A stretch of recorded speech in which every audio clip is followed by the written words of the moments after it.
सा है हमारा। हालेलुया। पढ़ेंगे इसको।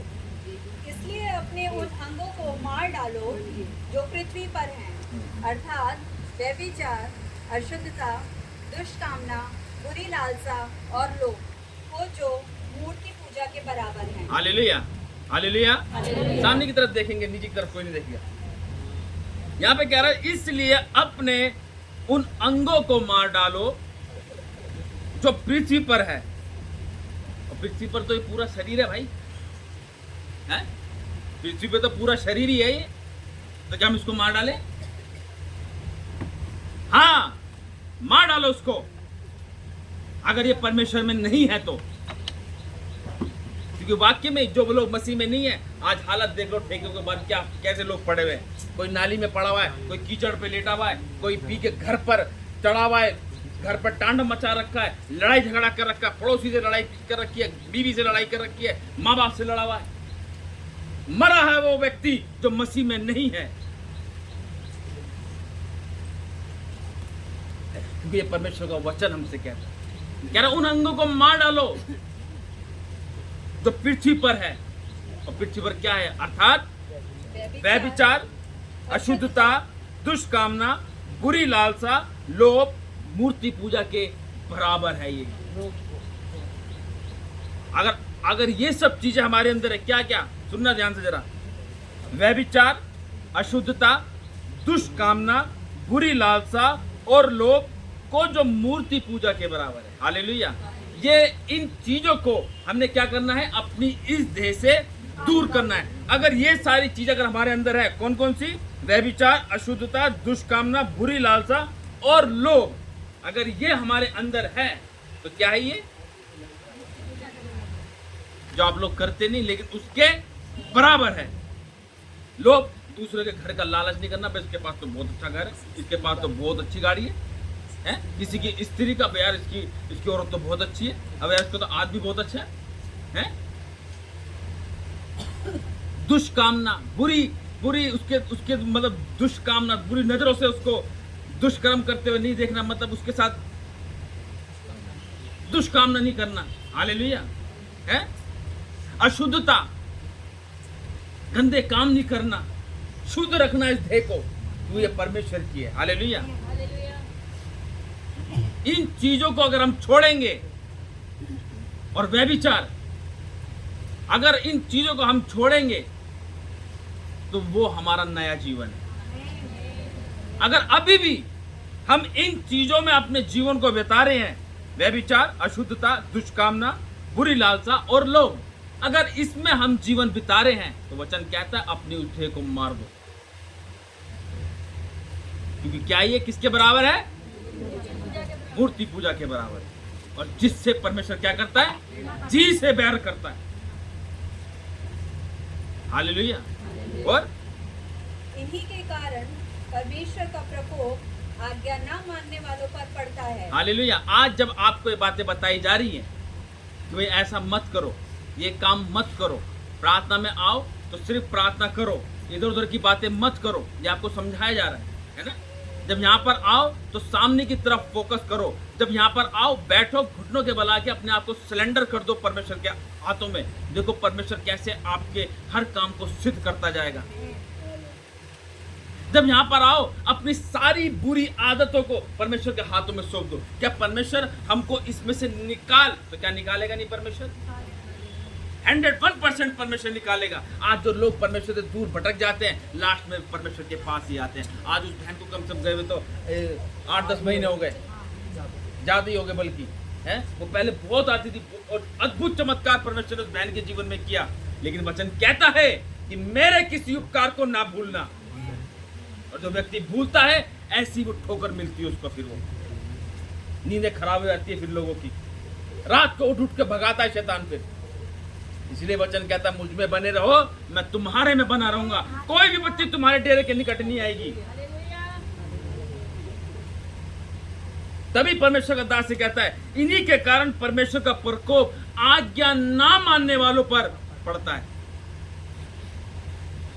अगर ये बात मैं आपको बता रहा हूं तो ये बात मेरे लिए भी है, और मुझे पता है आज्ञा माननी है।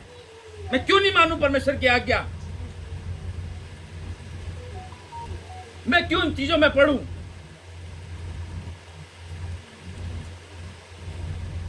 मैं उसको दिल से मानता हूं, जो मानेगा वही तो आशीष को पाएगा। तो क्यों ना हम परमेश्वर की आज्ञा को माने जो उसने हमसे कही है, इन चीजों से दूर रहे। अगर नहीं रहोगे तो कहता है मार डालो उसको, अपने उन अंगों को मार डालो। हालेलुया। और तुम भी जब इन बुराइयों में जीवन बिताते थे तो इन्हीं के अनुसार चलते थे। देखो कह रहा तुम भी जब इन बुराइयों में जीवन बिताते थे, है ना? तो पता है ना आपको सब पहले क्या करते थे, है ना? यही तो था पहले, है ना? मूर्ति पूजा, लोभ, है, और अशुद्धता, दुष्ट कामना, बुरी लालसा, व्यभिचार, ये सब पहले करते तो थे, है ना? लेकिन क्या कह रहा है? कह रहा और तुम भी जब इन बुराइयों में जीवन बिताते थे तो इन्हीं के अनुसार चलते थे। क्यों? क्योंकि पहले तुम्हें समझाने वाला, गाइड करने वाला कोई नहीं था। सबसे बड़ी बात वचन नहीं था, और जब परमेश्वर ने ये वचन दिया तब पता चला कि वाकई में ही मार्ग, सत्य और जीवन प्रभु यीशु मसीह ही है। हालेलुया। पर अब तुम भी इन सब को अर्थात क्रोध, रोष, बैर भाव, निंदा और मुंह से गालियां बकना, ये सब बातें छोड़ दो। हालेलुया। ये क्या कह रहा है? ये सारी बातें, कौन कौन सी बातें? रोष नहीं, क्रोध, रोष, बैर भाव, निंदा और मुंह से गालियां बकना, ये क्या कर दो? छोड़ दो। ये सब प्यारा परमेश्वर चीजों के लिए। जब हम ये चीज छोड़ेंगे तभी तो आशीष को पाएंगे कि नहीं पाएंगे? है? मैंने देखा एक बहन को गाली देते हुए और उसको छोड़ते हुए और उसके पास वो आशीष को पाते हुए मैंने देखा। हालेलुया। क्यों? ये एक गवाही है, जीवित गवाही है ये। मैंने एक बहन को और भी कहा था, अपने बच्चों को गालियां मत दो, मत बोलो लटफिर की बात, मत बोलो उनको। वो परमेश्वर की आशीष जो तुमको दी है, तुम उसको मार रहे हो, पीट रहे हो। अगर वो गलती कर रहा है तो उसमें कारण गलती तुम्हारी है, क्योंकि तुमने क्यों ध्यान नहीं रखा अपने बच्चों का पहले। और आज जब वो बिगड़ गए तो तुम उसको गालियां बक रहे हो, मार रहे हो, पीट रहे हो। अपनी गिरवान में झांक के नहीं देख रहे पहले, और बच्चों को उलट पुलट बोले जा रहे हो। हालेलुया। मना करता परमेश्वर इन सब चीजों से। गालियां बकना तो बिल्कुल, गाली बकने वाला व्यक्ति कभी सुखी नहीं रहेगा, ये बात ध्यान रखना। जो व्यक्ति गाली बकता होगा परमेश्वर के राज्य में प्रवेश करेगा ही नहीं। हाँ, अभी भी समय कहता है, अभी भी समय, घुटने टेको, पश्चाताप कर लो, परमेश्वर क्षमा करेगा। हालेलुया। गालियां नहीं बकनी चाहिए। मैं भी बहुत बकता था, मैं भी बहुत गालियां बकता था। हालेलुया। है? लेकिन आज मैं कह रहा हूं, और कोई मुझे जरा सा कुछ बोल दे, मैं बिलक जाता था पूरी तरीके से। लेकिन आज परमेश्वर संभालता है। आज शैतान लेकर आता है गुस्से में। देखो सबसे बड़ी बात क्यों कहा परमेश्वर ने? क्रोध मत कर। क्यों कहा परमेश्वर ने? इसीलिए कहा अगर क्रोध आएगा तो गाली भी आएगी मुंह पे, और आती है, मुंह पे नहीं आएगी, दिमाग में चल जाएगी, ये वो फलाना ढिमकाना है। एक बारी ऐसी हुआ, मुझे गुस्सा आया बड़ा क्या रहा। अभी की कुछ 2-3 महीने की बात है। वो एक व्यक्ति ने काम, मतलब इसलिए काम था, नहीं गिरा उसने, मुझे ऐसा गुस्सा आया बस, और मेरे मुंह से यहाँ तक आ गई बस, और एकदम घटक से हो गई। मैंने कहा परमेश्वर तेरा धन्यवाद, तूने मुझे बचाया। मैंने वहीं धन्यवाद दिया, क्योंकि शैतान चाह रहा था कि निकले इसके मुंह से गाली। परमेश्वर देखता है ना कि परमेश्वर, देखो ये बात ध्यान रखना। आप सोचते पास्टर गाली बक रहे हैं, क्योंकि किसी भी पास्टर का अगर आप बैकग्राउंड देखेंगे तो कहीं ना कहीं कुछ ना कुछ जरूर होगा वो। लेकिन जब वो कंट्रोल करता है तो आत्मा गाइड करता है, रोकवाता है आत्मा उसको। क्यों? क्योंकि वो चाहता है कि मैं इन बुराइयों से, गाली गलौचों से दूर हो जाऊं। क्योंकि वो चाहता है कि मैं इससे दूर होऊंगा तभी तो परमेश्वर की आशीष को अपने जीवन के अंदर ग्रहण करूंगा। ये बात ध्यान रखना। जब शैतान ने प्रभु यीशु मसीह को नहीं छोड़ा तो आप और हम क्या चीज है? वो परमेश्वर के दास को भी नहीं छोड़ेगा वो। और जो करता है वो इतना गुस्सा दिला देता है कि गाली तक निकलने वाली होती है, लेकिन आत्मा तुरंत उसको शांत करता है वो। हालेलुया। और जब मैं शांत हुआ, एकदम से मुझे स्मरण आया, मैंने कहा ये मैं क्या बोलने वाला हूं। मैंने तभी कमरे में गया, परमेश्वर से माफी मांगी। मैंने परमेश्वर मुझे, हालांकि मैंने दी नहीं, लेकिन मैंने तुरंत माफी मांगी। हमने सोच भी लिया तो हमने क्या कर दिया? गुनाह कर दिया। लेकिन मैंने माफी मांगी परमेश्वर से, मैंने परमेश्वर मुझे क्षमा कर। इसलिए मैं अब गुस्सा ज़्यादा नहीं करता। कोई कर रहा करने दो से भाई। मुझे पता है कि अगर बड़ी मुश्किल से निकला उसमें से, अगर कोई पिन मारेगा तो भाई वो कहीं ना कहीं शैतान एकदम से आएगा और एकदम से बम फोड़ देगा। हालेलुया, है ना। तभी बिल्कुल तैयार रहना चाहिए कि शैतान काम ही ना करे। लेकिन भाई करता है शैतान करता है अटैक। हालेलुया, वो नहीं बख्शता किसी को। गाली देने वाला व्यक्ति कभी नहीं रहता खुश। वो चीज हमने देखी अपनी लाइफ के अंदर। गुस्सा करने वाला व्यक्ति दर की ठोकरें खाता है। वो गुस्सा करने वाला व्यक्ति किसी के साथ रह ही नहीं सकता वो, क्योंकि उसको गुस्सा अपनों से उसको दूर कर देता है। हालेलुया। और एक दूसरे से झूठ मत बोलो, क्योंकि तुमने पुराने मनुष्य तत्व को उसके कामों समेत उतार डाला है। हालेलुया। क्या कह रहा है? एक दूसरे झूठ मत बोलो, क्योंकि तुमने पुराने मनुष्य तत्व को उसके कामों समेत उतार डाला है। अब जब हम मसीह में आ गए हैं ना, तो अब हमारा क्या है? नया जीवन है। क्या है ये हमारा? ये नया जीवन है। और इस नए जीवन में मैं हकीकत बता रहा हूँ, आप सोचना कि जब से हमने परमेश्वर को ग्रहण किया तब से और अब तक, आप लिख लो परमेश्वर की आशीषें। पन्ने भर जाएंगे, डायरिया भर जाएंगी, कॉपी भर जाएंगी। आप उसके उपकार को लिखते लिखते रुकोगे नहीं। हालेलुया। लिखते लिखते रुकोगे नहीं, वो चलती रहेगी। ये भी क्या, वो भी क्या। हालेलुया। वो उपकार करता है परमेश्वर। उसके एहसान को मत भूलो। ये नहीं थोड़ी सी आशीष मिल गई चलो ठीक है भाई, नहीं, ये कुछ नहीं है। शैतान पीछे लग जाएगा फिर वो छीनने के लिए। हालेलुया। और नए मनुष्य तत्व को पहन लिया है, जो अपने सृजनहार के स्वरूप के अनुसार ज्ञान प्राप्त करने के लिए नया बनता जाता है। हालेलुया। अब क्या हो गया? अब नए मनुष्य तत्व को पहन लिया है, जो अपने सृजनहार के स्वरूप के अनुसार ज्ञान प्राप्त करने के लिए नया बनता चाहता है। अब जब हम मसीह में आते ना, देखो, अब आप सोचते हो कि भाई अब हमें और क्या करना चाहिए कि हमें परमेश्वर के पास जाने से और आशीष मिले, है ना। क्योंकि देखो, आप जब मसीह में आते हो ना, तो अपने सबसे बड़ी बात, अपने घर का माहौल ठीक होता हुआ देखते हैं। जो घर के माहौल के अंदर, घर का जो माहौल गड़बड़ी मचा रखी होती है शैतान ने, परमेश्वर सबसे पहले उसको शांत करता है। फिर आपको लगता है नहीं यार, आप प्रार्थना कहाँ हो रही है, आज वहाँ प्रार्थना, चलो प्रार्थना। और जब आप प्रार्थना में जाते हो तो आपको पता चलता है कि वाकई में यार कुछ सीखने को मिलता, फिर आप मिलता कि नहीं मिलता। तो नया ज्ञान प्राप्त होता है। और उसमें ना तो यूनानी रहा, ना यहूदी, ना खतना रहे, ना जंगली, ना स्फूर्ति, ना दास और ना स्वतंत्र, केवल मसीह सब कुछ और सब में है। देखा, मसीह सब कुछ और सब में है। वो किसी के लिए नहीं, वो सबका परमेश्वर है। वो सारे मनुष्य जाति का परमेश्वर है, क्योंकि परमेश्वर ने हमसे यही कहा है। वो किस लिए आया? मनुष्य जाति के लिए आया, ईसाइयों के लिए नहीं आया। वो ईसाइयों का परमेश्वर नहीं, ये बात ध्यान रख लो आप।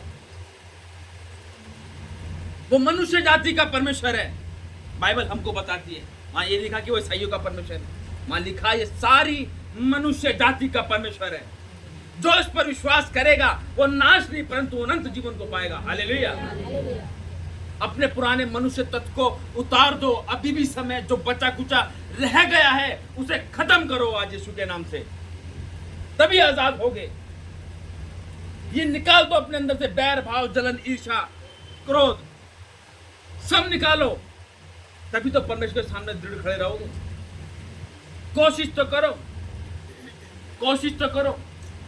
जहां तुमने इतनी कोशिश करी कि परमेश्वर के पास तक आ गए, इस काबिल तो बना दिया आपको कि आप यहां तक आ गए, थोड़ी और कोशिश करो, परमेश्वर के पास पहुंचेंगे हम। हालेलुया। थोड़ी और कोशिश करो, उस चीज को याद करो कि भाई मैंने इतना करा, मैं यहां तक पहुंची, अब मैं और करूंगी। देखो, ये बात ध्यान रखना, जैसे जैसे तुम आगे बढ़ोगे शैतान दुगना अटैक करता है, लेकिन जब तुम परिपक्व हो जाओगे तो कहता है शैतान का सामना कर तो तुम्हारे सामने से भागेगा। लेकिन आज जब तुम सामना करते हो तो तुम ढीले पड़ जाते हो, शैतान तुम पर हावी हो जाता है। क्यों? क्योंकि अभी इतने परिपक्व नहीं बने। हालेलुया। लेकिन शैतान जब परमेश्वर भेजता शैतान को एक धर्मी व्यक्ति के पास, तो वो अलग परीक्षा होती है फिर। हालेलुया। वो परखता है कि वाकई में ये धर्मी है या नहीं, ये सच्चा है या नहीं, समझना इस चीज को भी। हालेलुया। और इसलिए परमेश्वर के चुने हुओं के समान जो पवित्र और प्रिय हैं, बड़ी करुणा और भलाई और दीनता और नम्रता और सहनशीलता धारण करो। हालेलुया। किसके समान? परमेश्वर के चुने हुओं के समान। आज आपको लगता है कि आप चुने हुए हैं? लगता है आपको कि आप चुने हुए हैं? अगर आप चुने हुए हैं तो ये बात सिर्फ परमेश्वर जानता है। ये बात ध्यान रखना कि आप चुने हुए हैं क्या नहीं। कुछ नहीं हो रहा, नहीं ठीक हो रहा, मैं नहीं ठीक हो रही, मैं कोई बात नहीं, तू मेरा परमेश्वर है। कुछ तो हो नहीं रहा, मैं नहीं जा रहा, मैं नहीं जा रही, तो कहाँ चुने हुए हो? जो चुना हुआ होता है ना, वो छुट्टी नहीं मारता। क्लास में जब मॉनिटर को खड़ा करते हैं ना, वो छुट्टी नहीं मारता मॉनिटर, या मारता छुट्टी है? वो छुट्टी नहीं मारता। टीचर छुट्टी मार लेगा लेकिन मॉनिटर छुट्टी नहीं मारता। क्यों? क्योंकि वो उन भीड़ में से चुना हुआ होता है वो। हालेलुया। फिर कहता हूं, अपने आप को चुने में बना लो, अभी भी समय है। बुलाए हुए की गिनती में रहोगे ना, तो वही बात है, जब परमेश्वर आएगा ना, तो गेट के बाहर ही खड़े रहोगे। फिर तुम्हें तो लगता है हम तो जा रहे हैं प्रार्थना में, हम तो सब कुछ कर रहे हैं, हम तो घर पे भी प्रार्थना करवा रहे हैं, हम तो प्रार्थना में भी जा रहे हैं। वो चीज नहीं चाहिए परमेश्वर को। परमेश्वर मन देखता है कैसे आ रहे हो, तैयार हो या नहीं, या सो ही रहे हो अभी भी। एक आग दिखनी चाहिए अंदर परमेश्वर की, एक करंट दिखना चाहिए परमेश्वर का। वर्शिप होती है तो दुनिया कुछ भी बोलते रहे, बोलने दो, देखने दो। ऐसी वर्शिप के अंदर तुम्हारे अंदर ऐसी सामर्थ होनी चाहिए कि परमेश्वर देखना चाहिए। परमेश्वर भी देखता है, यार ये वाकई मेरा बेटा मेरी बेटी कितने आनंद के साथ, ये नहीं देख रहा कि कैसे वर्शिप कर रही है, क्या हो रहा क्या नहीं हो रहा। क्योंकि राजा दाऊद नाचते गाते परमेश्वर की आराधना स्तुति करता था। हालेलुया। उन्हें नहीं देखा था कि वो उन्हें कपड़े पहने हैं कि भी नहीं पहने, वो आराधना वर्शिप करता हुआ परमेश्वर की ऐसी धुन होनी चाहिए। आज वो धुन है या नहीं, आज पता ही नहीं चल रहा। बस संडे से चढ़ो भी चलो, चढ़ चलो, बस ऐसे भी फायदा नहीं है। क्यों ठीक नहीं हो रहा मैं, सोच लो इस चीज़ के बारे में। क्यों ठीक नहीं हो रही मैं, सोचो इस चीज़ के बारे में। क्योंकि देखो कुछ ना कुछ गलती जरूर होती है। परमेश्वर दुख नहीं देता। परमेश्वर ने कहा मैंने आनंद छोड़ा तुम्हारे लिए और आनंद के साथ रहो। तुम नहीं रह रहे, मेरी गलती नहीं है, मैंने आनंद छोड़ दिया तुम्हारे लिए। उसको आनंद को लेने वाले बनो तुम। बस तुम मेरे पास यहाँ तक आ रखे हो, बस अभी भी यूं खड़ा हुआ हूं मैं, तुम वहीं तक कोशिश नहीं कर रहे आगे बढ़ने की। तुमने कहा इतना मिल गया बहुत है, बस नहीं। शैतान वहीं रोक देगा तुम्हारी आशीषों को, तुम्हारे खुशियों को, तुम्हारी हर चीजों को वहीं रोक देगा वो शैतान। क्योंकि उसको पता है अभी इतने आप लोग इतने आगे भी नहीं बढ़ पा रहे। टांग पकड़ के खींच लेगा और बिल्कुल पीछे ले जाएगा जहां से शुरू किया।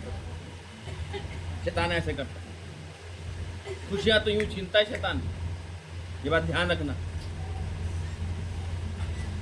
आज भी समय है, परमेश्वर ने जो आनंद छोड़ा है ना, आनंद का लुत्फ उठाओ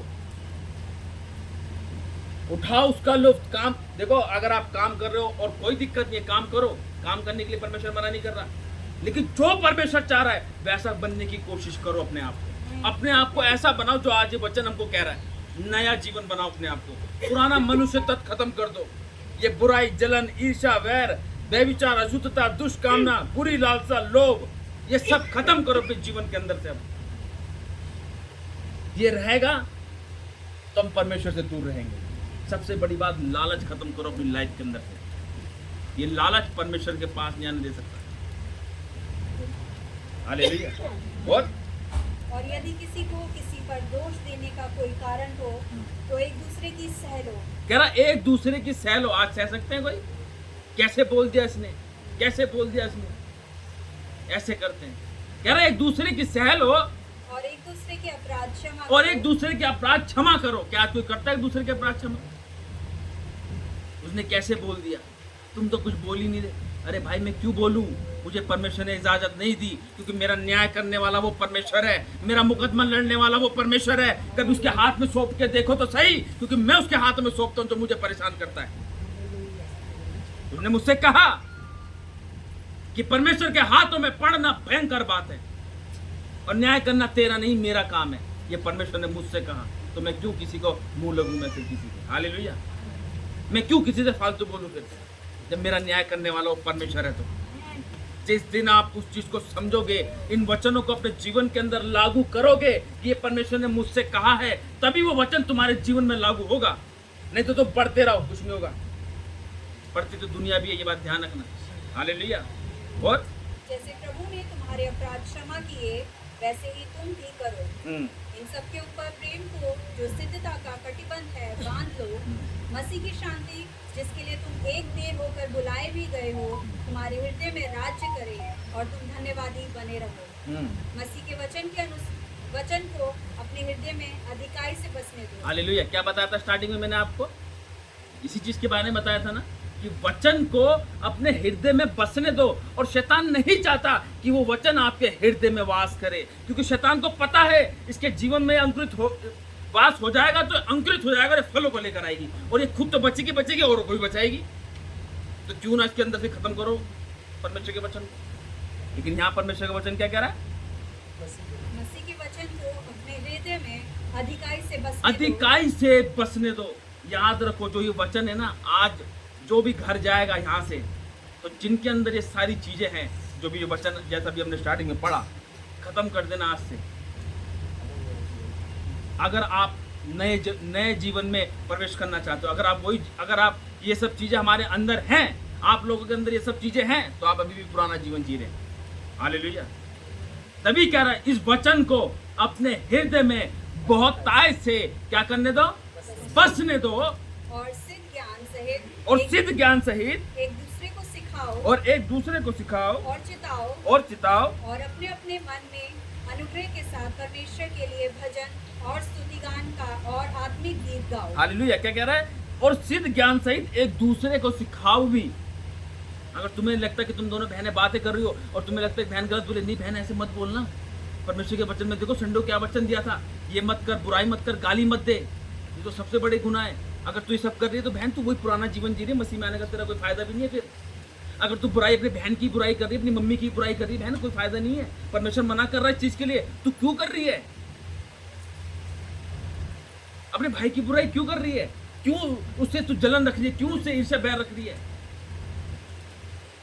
क्यों उसको दुष्ट कामना से देख रही है?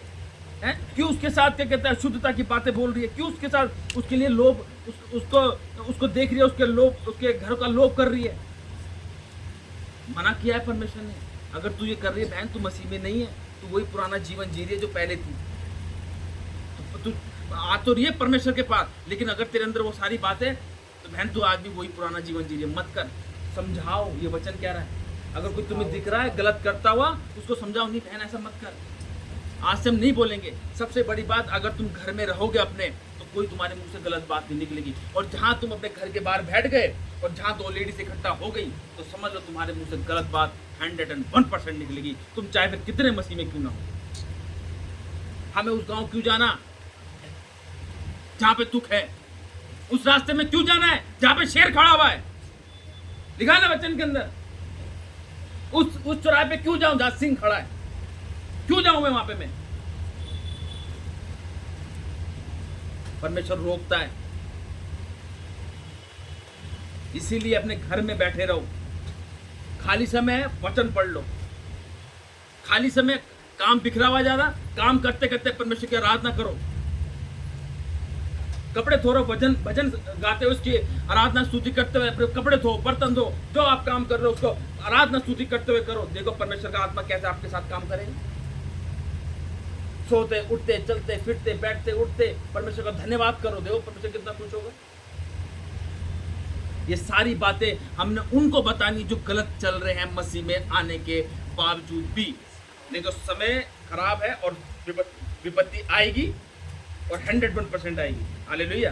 और वचन में या काम में जो कुछ भी करो, वचन में या काम में जो कुछ करो, सब प्रभु यीशु के नाम से करो। देखो सब किसके नाम से करो?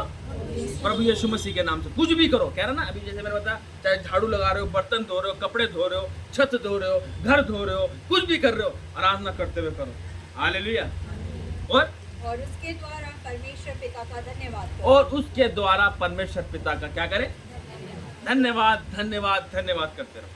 आज को जो वचन है इसको अंडरलाइन करना, घर जाके जो ये बातें बता रहा है स्टार्टिंग से लेकर, व्यभिचार, अशुद्धता, दुष्कामना, बुरी लालसा, लोभ जो मूर्ति पूजा के बराबर है, अर्थात क्रोध, रोष, बैर भाव, निंदा और मुंह से गालियां बकना, ये सब बातें छोड़ दो।